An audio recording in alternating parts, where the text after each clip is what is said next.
alone can fix it. With this flick of a pen, by signing a presidential order. Do you believe the political bias shown by this text had an effect on the initiation of the Russia investigation? Mr. Chairman, that's a matter we've got under review and are looking at right now. Peter Strzok has now been shown the door. According to his lawyer, the now infamous Trump-hating FBI agent has been escorted out of the FBI Bureau headquarters. The United States is officially withdrawing from the UN Human Rights Council. For too long, the Human Rights Council has been a cesspool of political bias. Right after he spoke to a group of business leaders, he took a moment to hug the American flag. He did that as "You can't always get what you want" played in the background. It's like 1, 2, 3, just as easy as can be. Just the way you look at me, make me smile. Ain't no need to complicate it, we both know. Well, we're up to Wednesday, June 20th. Welcome aboard, folks. Fox and Friends, another slow news day yesterday, so we've really got nothing to talk about. Yeah, we're going to rerun some clips of us reacting to yesterday's news. Wow. Oh, man. By the way, Florida Georgia Line's one of his new releases. It's already... Thanks to you, Brian. Yeah. Thanks to you. Very Brian made him famous. It's about simple. All right. We're going to keep it simple today and just tell you what's going on in the news. First of all, you know, the President of the United States went up to Capitol Hill to talk last night to the House Republicans, try to get something through. He said he endorsed both bills. On the way out, apparently an intern or somebody with a hard pass who had passage to the U.S. Rotunda said, "F you, Mr. Trump," because they didn't like intern, didn't like that. And as it turns out, members of the Congressional Hispanic Caucus heckled him, which is extraordinary, as he was trying to leave his meeting. And Kristen Nielsen, she was heckled at a Mexican restaurant. She was eating in D.C., and they were yelling, "Oh, here we go. Mr. President, don't you have kids? Don't you have kids?" The president's made it clear that he does not want, as every American, want these families to be separated. Listen to this. We have a chance. We want to solve this problem. We want to solve family separation. I don't want children taken away from parents. And when you prosecute the parents for coming in illegally, which should happen, you have to take the children away. Now, we don't have to prosecute them, but then we're not prosecuting them for coming in illegally. That's not good. We want to end the border crisis by finally giving us the legal authorities and the resources to detain and remove illegal immigrant families altogether and bring them back to their country. So the president, after he got screamed at and, you know, his security walked him through, he went into a closed-door meeting and he met with Republican House members. And he said he looked at both plans. He says, "I'll back either one of them. It might be a mistake to not get behind one of them in particular." He also brought the fact that Ivanka went up to him and said, basically, "Dad, can you solve this?" And his answer was essentially, "This is a tough issue. We want to get to the bottom of it. Politically, it's also bad, but it's not about politics. It's about doing the right thing." So Republicans want to get to the bottom of it. They want to solve it. So they want to pass legislation which includes the end of separation and families. But Senator Schumer does not want that. He says, "I just want the president to sign a executive order that says this is over." Why not solve the whole issue about border security in DACA? Because I think it's, in many respects, Democrats seem to be getting a lot of traction from it. In fact, here's what Senator Schumer tweeted. He batted like 6 of them. He says, Speaker Ryan wants to pass a massive bill that may not even pass the House and couldn't pass the Senate. And Senate GOP are supposedly eyeing a bill that Donald Trump wouldn't sign, even if it made it to his desk. And the president continues to try to use separated families and hostages in the Lake process. Anyone who believes this Republican Congress is capable of addressing this issue is kidding themselves. Donald Trump can end the crisis with a flick of a pen. He needs to do so now, and not the law are responsible for their separation of families. Donald Trump, as he continues, GOP senators and members of your own administration have confirmed this. You could reverse this terrible practice in a few minutes, but you refuse to lift a finger. You know what we'd be left with? So we'd be left with 250 kids a day coming to the country illegally. We'd be left with 80% coming without their parents, so separation wouldn't even apply, because out of the 13,000 that have come, over 2,000 have come without parents. Well, how does that solve the problem? Clearly, Chuck Schumer just wants to keep the focus on Donald Trump. But here's the thing.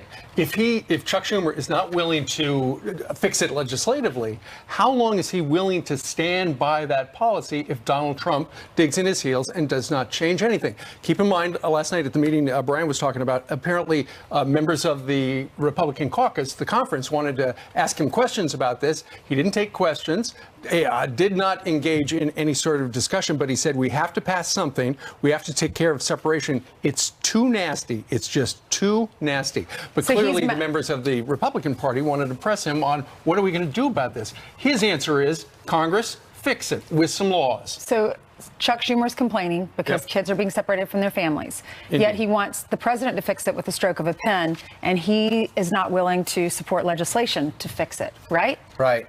So far, Orrin Hatch, among 12 other Senate Republicans, wrote to the Justice Department calling for a pause on the separation, which seems to make sense. It would diffuse it and allow us to maybe get out of it because emotions are running so high. Griff's going to have a little bit later, that story a little bit later. I think it would benefit everybody if maybe the president took some questions yesterday and heard some input from Republicans. Number two, I think if he picked one bill and said, I'm getting behind this, that is the direction a lot of his party members who are loyal to him, and some of you on the fence, they'll say, I know exactly what he means. Well, the Goodlatte bill really has no chance of passing. That's conventional wisdom on Capitol Hill. The other one has a slim chance, but there is a third way. McCall? There is a third way, which is something that we've heard from John Cornyn on the Senate side and also from Mark Meadows yesterday. They're introducing bills just to address exactly what we're talking about, the separation of the families. No one wants the separation of kids, so Democrats and Republicans just need to get together, be on the same page, and figure this out.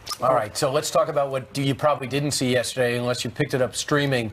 Nobody was focusing on, or not enough people were focusing on what was happening. This electric hearing with Michael Horowitz, who's the IG, and in front of Republican and Democrat House members, 70 strong, who got about 5 minutes each to question him. This thing went over 5 hours, and we did get 2 more names of the so-called unnamed lawyers and unnamed FBI agents that were anti-Trump. I find it hard to believe that if a Democrat watched this and just read the text out loud, they wouldn't be just as upset as Republicans that the leadership of the FBI was this dug in against any candidate. Well, the question is, did Peter Strzok's hate for this president, for President Trump, launch the FBI Russia probe? And if you look at the timeline, it looks suspicious because Comey recommended no criminal charges against Hillary Clinton on July 5th, 2016. A few weeks later, July 28th, the FBI initiated the Russia investigation. Then a few weeks after that, on August 6th, Strzok, leading the Russia investigation, sent these text messages with his lover, Lisa Page, and she texted him, "You are meant to protect the country from a menace." So what the IG report is what sort of impact was Strzok's role in the Hillary Clinton email debacle. So here's an exchange between Mr. Goodlatte of Virginia and Mr. Horowitz of the Department of Justice. Each institution has engaged in repeated stonewalling of Congress's constitutionally mandated oversight. The infamous text from Peter Strzok saying, "We will stop President Trump from taking office," which we received on the day of your report's release, is a prime example. Do you believe this text shows political bias? I think as we found, it clearly shows a biased state of mind. Do you believe the political bias shown by this text had an effect on the initiation of the Russia investigation? That's a matter we've got under review and are looking at right now. And that particular passage where it's between Strzok and Page, where he's not going to become president, is he? We're going to stop him. That was without a doubt the most damaging evidence to suggest bias with these FBI agents. And now we know that 5 have been referred for investigation. But nonetheless, to Mr. Goodlatte's point, the Congress wound up with that text the day the IG report came out. You know, apparently they had members of Congress and the congressional investigators, they had the text before it, they had the text after it. But for some mysterious technical reason, that particular text That was message left out? was missing until the day the IG report came out. And the way Trey Getty was able to drill down and get to that point was amazing. That's why he's going to be so missed.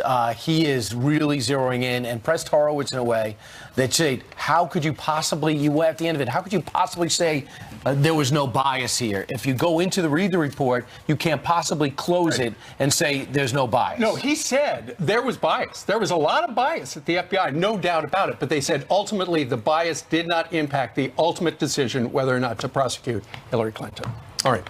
So anyway, we're going to be talking about these stories and so much more in the headlines. That's right. Outrage now in California as lawmakers are moving toward overhauling the use of force rules. The bill would alleviate the standard, or elevate, I should say, the standard for using deadly force from reasonable to necessary. Pro-police groups say that it could make officers hesitant to approach suspects out of fear that they could be prosecuted later on.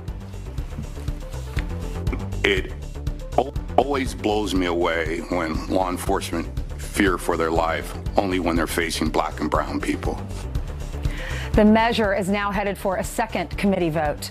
North Korea now preparing to send the remains of up to 200 American service members killed during the Korean War. More than 36,000 Americans died in that war. Close to 7,700 remain unaccounted for. About 5,300 of those that were lost in North Korea. The exact time of the handoff is still in the works, and it comes after President Trump and Kim Jong-un's historical meeting this month in Singapore.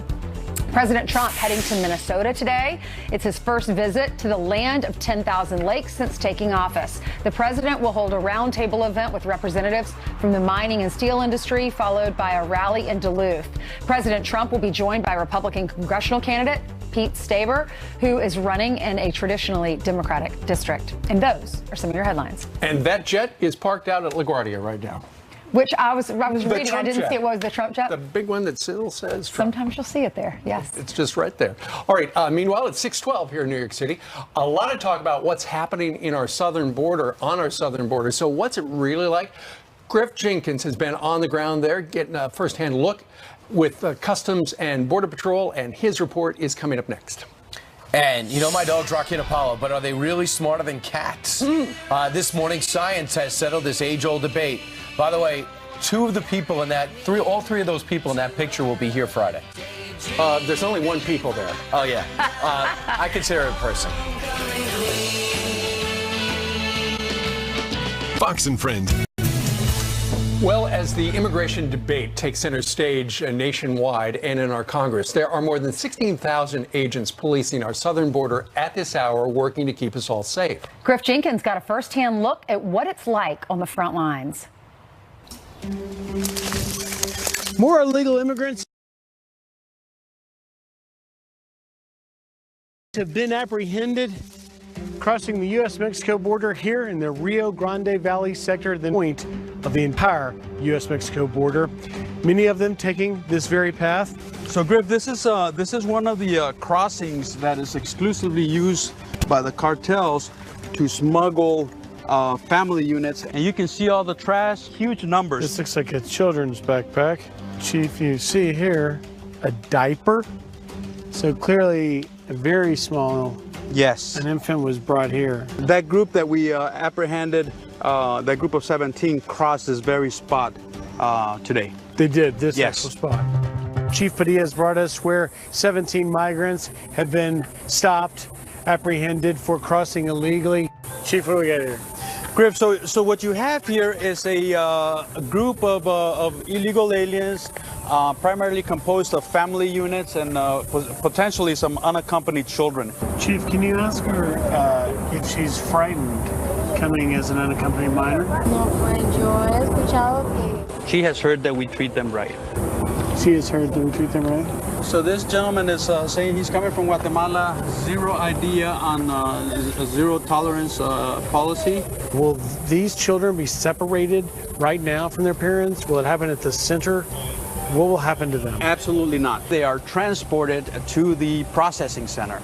At that time, we start running checks on the adults, see if there's any criminal history, any immigration history. They're processed accordingly. If they are eligible for prosecution, we will prosecute the adults that have entered illegally. when somebody is put through the process of prosecution, they are temporarily separated from the children, just like any U.S. citizen would be. It's a difficult situation, not ideal, but we reach numbers that are just, become a crisis. We need to get Congress to do something with the immigration law and make sure that we can address the situation. These people are not trying to evade the Border Patrol. They're actually looking for us to turn themselves in. And what happens with that is if there is no consequence to an illegal entry, it keeps growing and growing and growing. Then the calls came in. More illegals attempting to cross, and the chase was on. Right now, this is a pursuit of an agent. A sensor from a tower set it off, and we're following up on this right now. These 5 were a group of 13 that the helicopter spotted. They're actually still working, some of the group. Of course, we chased one back. That's what we call a turn back. Back in the water, so again, that's what we call a turn back when they make it back into Mexico. So you got away, but at least you turned him back. It's a turn back. He'll be back, and we'll be there. And they will be there. There's a story out this morning that apparently the Attorney General of the United States, Jeff Sessions, is considering using DNA testing to make sure that the children match the people who say they are their parents. Yeah. It's a desperate situation. Evidently, John Kelly, who has the most experience in the area, was in charge of Southern Command when he was an active Marine, saw this as a problem, knows the countries involved, thinks the ultimate answer will be those countries cracking down on their citizens before they leave the country. And I think the president yesterday at the business meeting suggested cutting off all aid to the nations that do not cooperate. Meanwhile, speaking of the United States, the U.S. is out of the UN Human Rights Council. For too long, the Human Rights Council has been a protector of human rights abusers and a cesspool of political bias. Well, White House National Security Advisor John Bolton will be joining us promptly to react to the news. And we told you about the principal sparking outrage for inviting an anti-cop extremist to Career Day. An officer whose kids went to that school will join us next.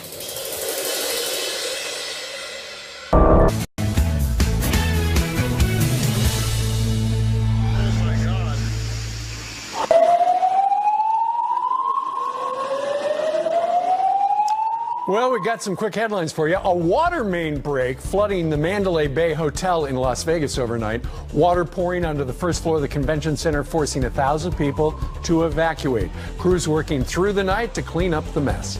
And the world's largest airline getting back on track following a week full of cancellations. A computer glitch forced American Airlines regional carrier PSA to cancel about 2,500 flights. The bug impacted crew scheduling and flight tracking systems, but they hope to be getting back on track.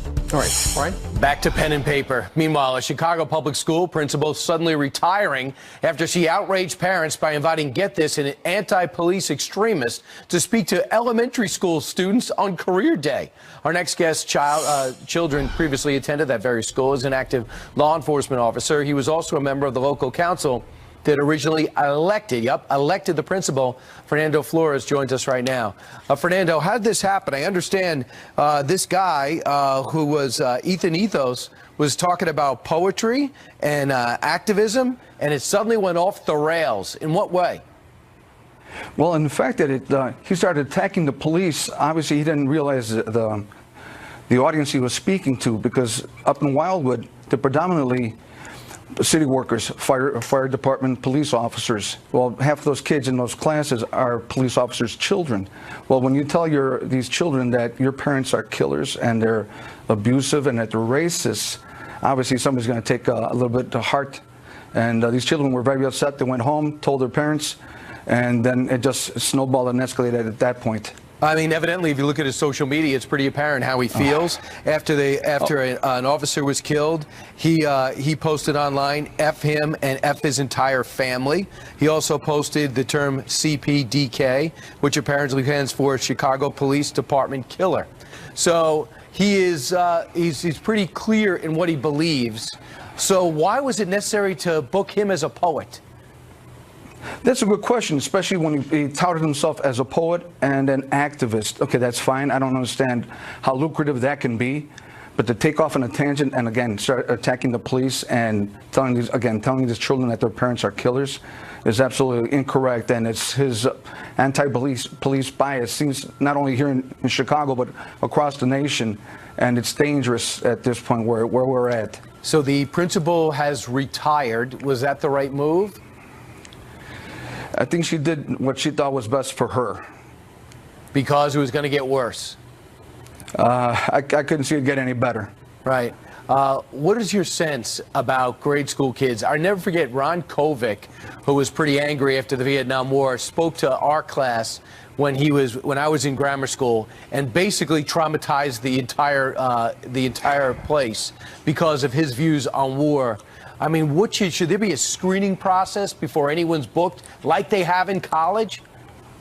Oh, absolutely. Everybody needs to be vetted. I mean, how easy is it to find this kid's name and look him up on Facebook and find out exactly what it's about, what he's promoting, and see what his rhetoric is?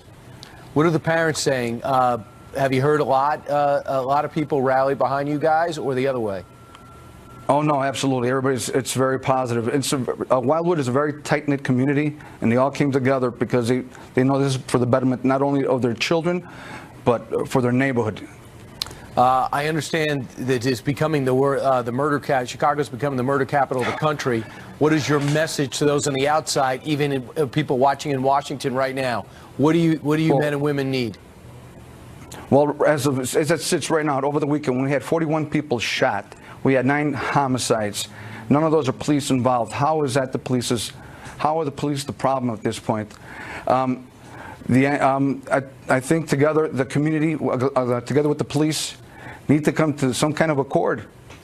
I'm not really sure there is no clear-cut answer at this point, but something needs to be done. National Guard, that could be the answer. The president talked about that when he was a candidate. Fernando Flores, thanks so much. Brian, you take care. Have a great weekend. All right. Just know we don't echo those sentiments here, and that's unacceptable, I think, from everyone watching. Coming up straight ahead, Ambassador Nikki Haley ripping the United Nations yesterday as the U.S. withdraws from the Human Rights Council. Listen. For too long, the Human Rights Council has been a protector of human rights abusers and a cesspool of political bias. White House National Security Advisor John Bolton here to react live next. Plus, parents brawling on the sidelines of a girls' softball game, the wild fight caught on camera. But first, put on your happy face. Happy birthday to Nicole Kidman. She is 51 years old today and married an Australian. I forgot his name.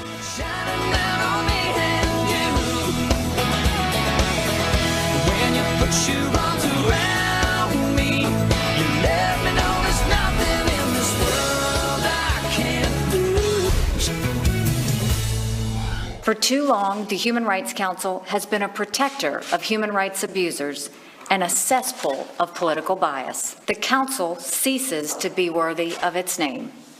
Such a council, in fact, damages the cause of human rights. So when Nikki Haley gave those words at the UN and offered them right across town in New York City, many people thought of John Bolton, who's felt the same way for the longest time, who was once the UN ambassador for the United States of America, and now he's National Security Advisor at the White House. So, John Bolton, great to see you again. Now that you're not on the payroll, I know you're here voluntarily. But what were your thoughts as Nikki Haley was saying those words behind the microphone? You wanted that decades ago, right?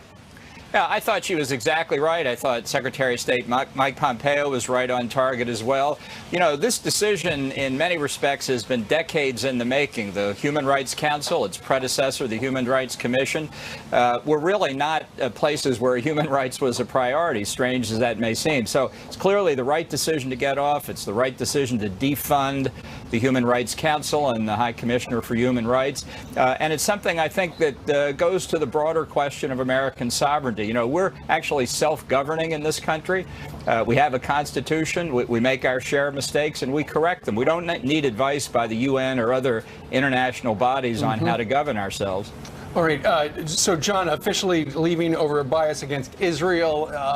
And in fact, between the years of 2006 through 16, this commission condemned Israel 68 times, condemned Syria 20 times, and condemned Iran 6 times for comparative purposes. But as well, it is raising some eyebrows, us pulling out of this council, because it follows one day after their high commissioner criticized the United States over President Trump's immigration policies, separating families.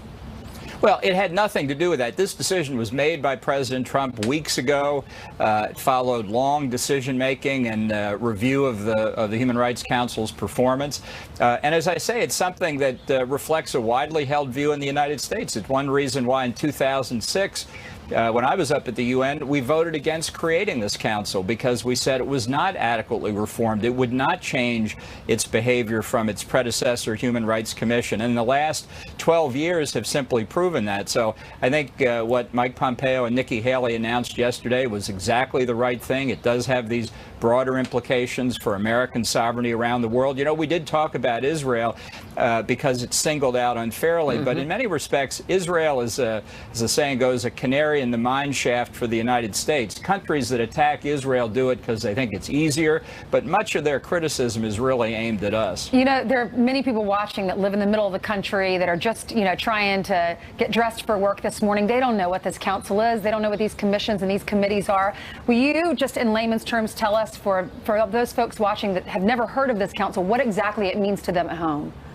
Well, I think getting off the council is an assertion of American determination to stick by its Constitution and not to recognize that there's some higher authority at the UN, whether it's the Council or the High Commissioner for Human Rights, to judge our performance or to give us advice on how to implement the Constitution. We're perfectly capable of doing that ourselves. We make our share of mistakes and we correct our mistakes. That's what this is about, self-government. So, John Bolton, we know the drama happened a couple of weeks ago as the President of the United States went to Singapore to meet with the North Korean leader. I know you were there every step of the way. What would you say is the most encouraging and discouraging thing that happened during the Singapore summit? We know that the North Korean leader is meeting with all world leaders maybe for the first time. He was in China a couple of days ago.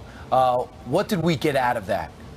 Well, I think the president made it very clear to Kim Jong-un he faces a decisive, a dramatic choice.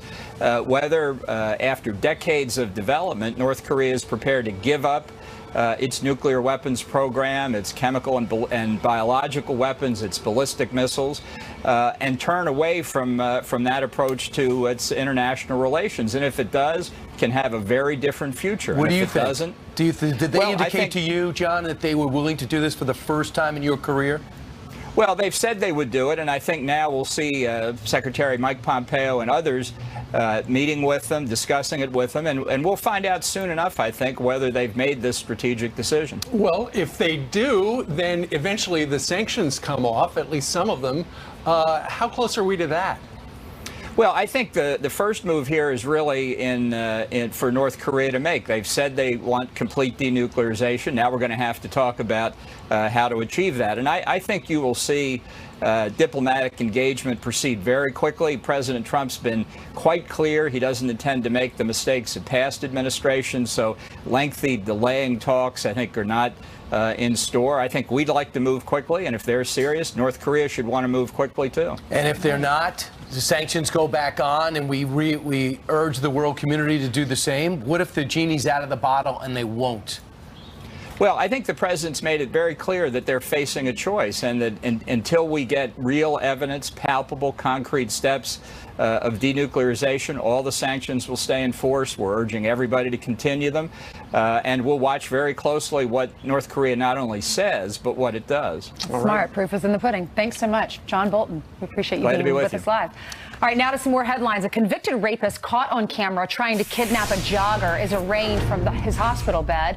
Gordon Lyons pleading not guilty to attempted kidnapping and assault while covering his face with a sheet. Lyons was driving down a Massachusetts street when he pulled over and tried to snatch a woman that was jogging by. She fought back. Someone watching called the cops. Lyons was convicted of sexual assault back in 1978. Fired FBI Director James Comey now firing back at Hillary Clinton. Even at this late date, she doesn't understand what the investigation in her case was about. It was not about her use of a personal email system. It was about communicating about classified topics on that system. Comey responding to Clinton, who tweeted, quote, "But my emails?" as her reaction to news that Comey once used his personal email for FBI business. Yeah, so he might have done something very similar. So good Might luck. have. I think he James did. Comey's always a million miles above it. I'm sorry, you still have more to read? Yeah, that's okay. Okay. All right, next story. Punches go flying after a massive brawl breaks out between parents during a girls' 12 and under softball tournament. Watch this.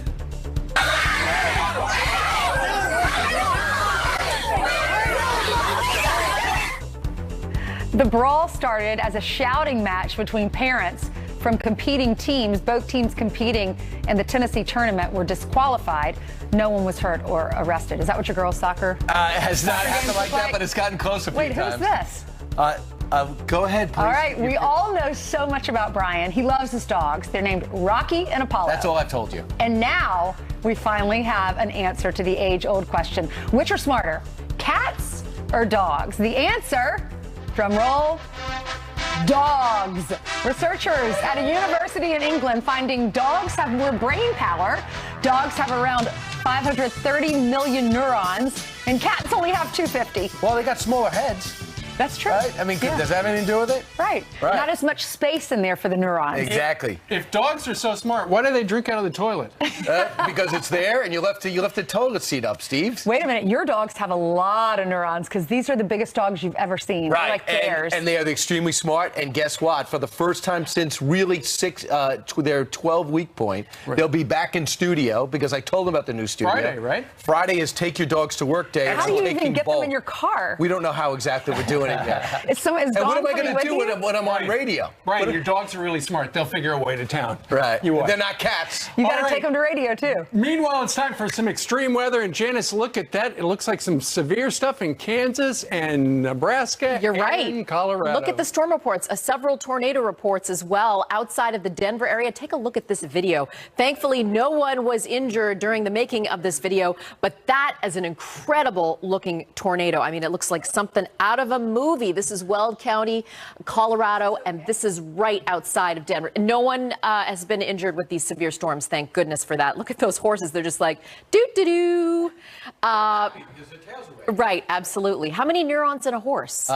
70. Okay, let's take a look at the past 24 hours across portions of Texas and Louisiana, because this is a concern. We've got all of this tropical moisture moving into this region and the potential for flash flooding. We've had several inches of rain already. On top of that, especially across South Texas, 4 to 6, even 8 inches around the Corpus Christi area. So that's going to be a concern. Here are your highs today across the country. A little cooler than average across the northern Rockies, the northern plains. We do have the potential for strong to severe thunderstorms across the Plains Straits, stretching in towards the mid-Atlantic, and it remains warm across the southeast as well as the southern plains. And look at Phoenix. And by the way, tomorrow is the first official day of summer. It's here, my friends. The longest day of the year, right? Yes, and then it starts to get shorter and shorter. Oh.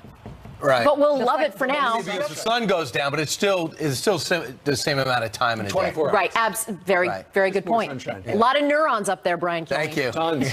All right. I Jane, beat the thank you. dog by a mile. All right. Meanwhile, straight ahead, President Trump is making the economy great again. Food stamp enrollment is now at an 8-year low. What's behind the drop? Well, we're going to break down the numbers next with an expert. Plus, you know him and you love him as Superman, but now Dean Cain is trading in that cape for a badge. And he joins us in his brand new uniform. That's coming up next.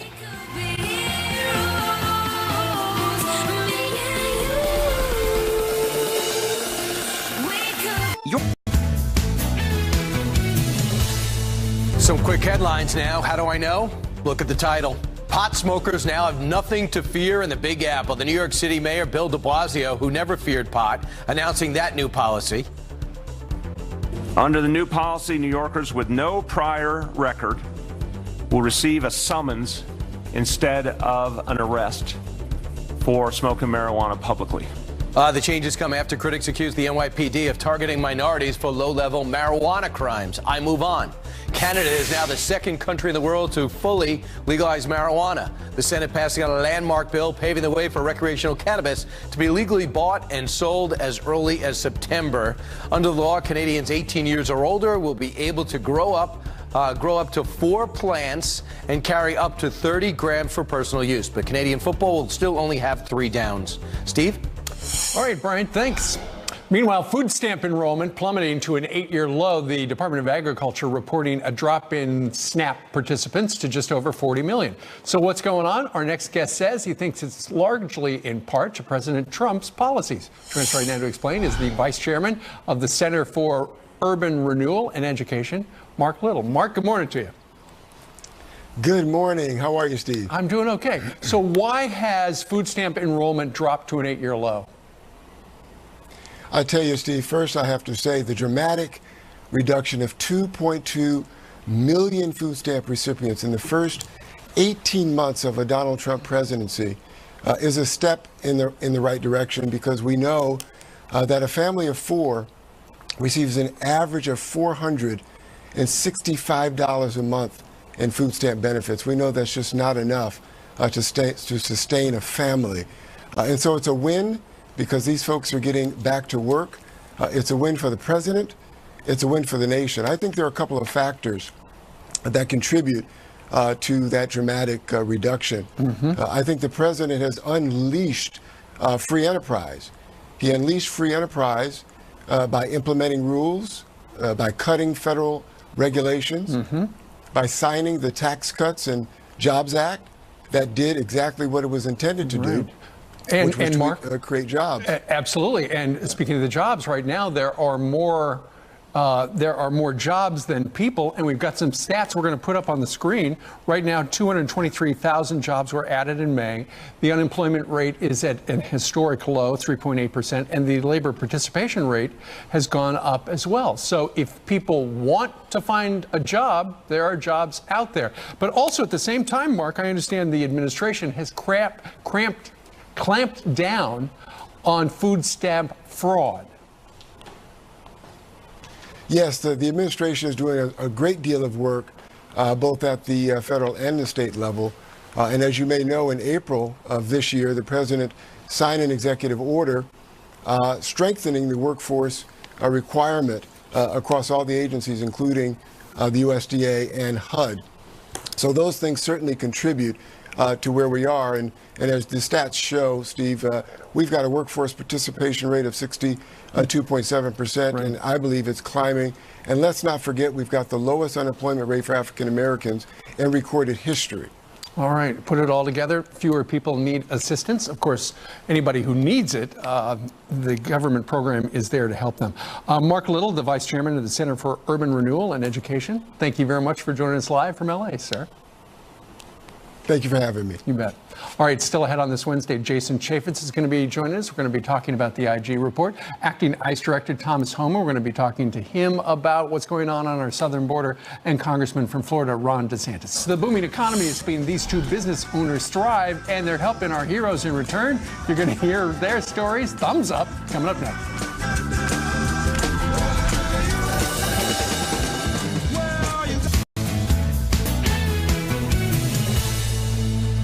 All right, we are seeing more jobs, higher wages, and a surging economy. So how are entrepreneurs taking advantage of this economic boom, or are they? Well, why don't we ask two business owners? Sean Matson is the president and co-founder of Strike Force Energy and a former Navy SEAL. And Aaron Nirban is the founder of Troops Direct. Thank you both for being here. Thank you. So good to see you again.